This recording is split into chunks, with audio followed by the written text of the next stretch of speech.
John in Canyon Lake. Yeah, we'll give John a try. That's on line 4? Line 4. Okay. Oh, sorry. Hi, John. Hi there. John, you're on the air. Yes. Hello. Hey. Hi.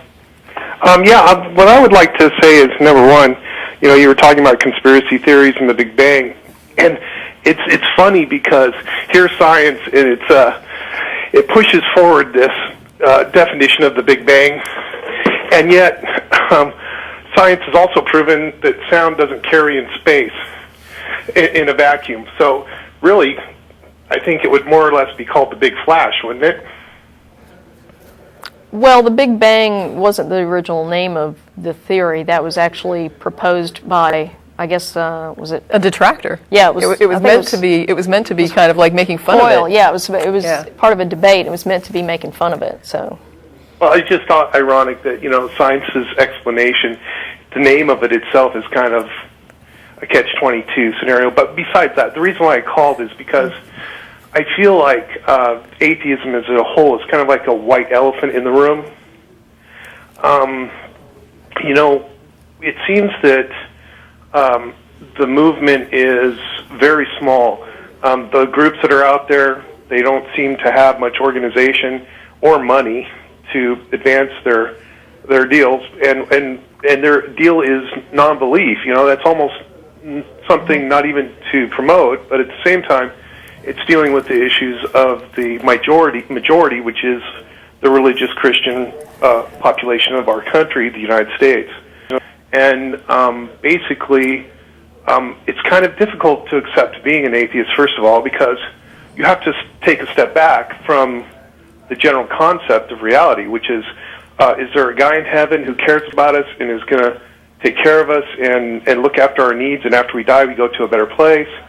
Or is this all fallacy and it's not true? So people who believe it are either mentally ill or delusioned, and so you take this step back from that and you say, okay, if I don't believe this to be true, then I have to come to accept the fact that 80 or so % of the population of this country is delusional or insane. They're just simply not thinking about it, I think, most of them. And, I mean, you go with what you've been raised with. It's just like being raised racist. You could go to, for example, certain countries where you have, like, big degrees of tribal infighting, and you'll see a lot of, like, racial tensions there. It's just how people are raised. And so that majority of people in that region aren't going to question it. I agree with that. And as an atheist, you have to come to the exception that really you're the outsider. Mm-hmm. You're the one who doesn't fit in society. And that's a hard thing to accept, because that's the way I feel anyways. Well, I feel that I don't really fit in society. You're also you're in Canyon Lake, Texas. So region makes a huge difference to how you feel about being an atheist. There are places where nobody even gives it a second thought, depending on the city. But you're right. I mean, there are unfortunately still areas. We get more letters than I would like to see from people saying, I don't dare let anybody find out, or I let somebody find out I thought I could trust, and now the whole community is like ostracizing me, or I'm being picked on at school. So it can be tough depending on where you live, absolutely. Yeah, and I mean, the really heartbreaking emails that we get are from kids who, come out as atheists to their parents, and then they get rejected by their families, and told, if you don't go to church, I'm not going to pay for your college, or something like that. Yeah, we actually just got one this week saying that. Yeah, so those are pretty heartbreaking. Yeah.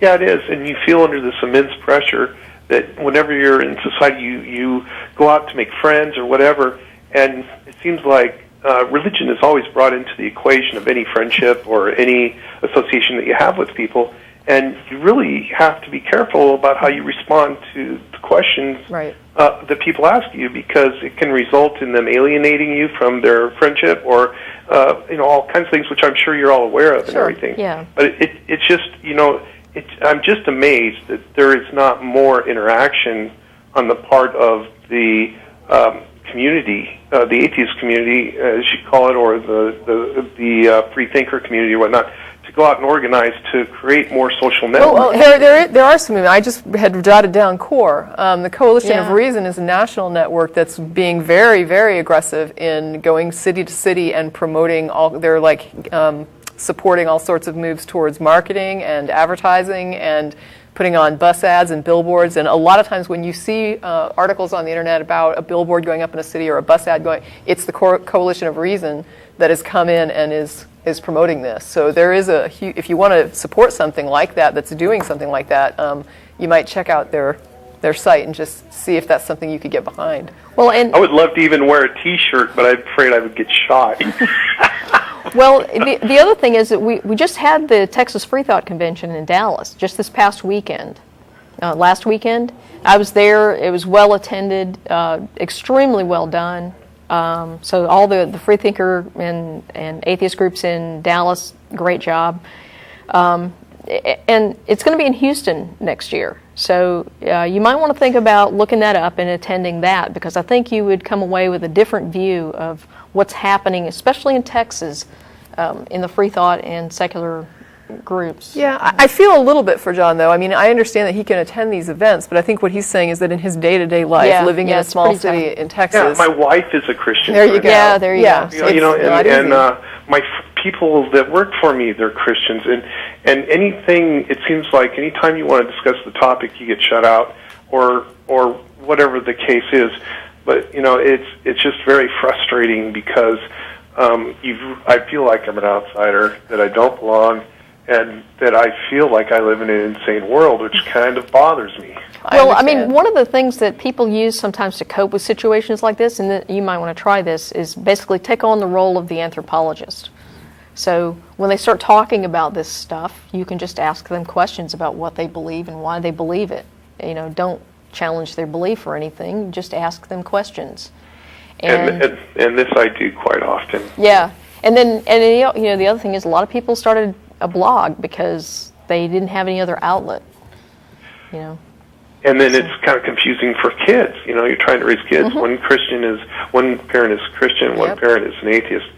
You know, that's an incredible conflict. Yeah, we get those letters too. Yep. Yeah, you know, and it's just a situation which I find very difficult to deal with. I wish they had a group up here where I live in the middle of nowhere, I guess. But So start one. yeah, I would like to.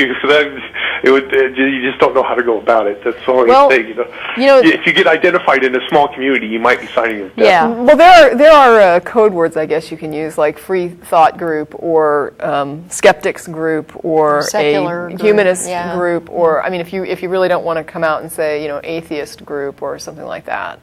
Yeah, and then I'll hang up here after this, but the last thing I have to say is in all the years that I've studied religion and the Bible, it really has been very educational for me to review studies that have done on the writings and all that, where they come from, and it seems like it's an automatic understanding that it's a work of fiction and it came from mythology, and it should be easy for the average person to understand, and why the masses, the majority, don't, number one, investigate their own religion beyond the book in which it's printed, and number two, don't see that it's a work of fiction or work of mythology.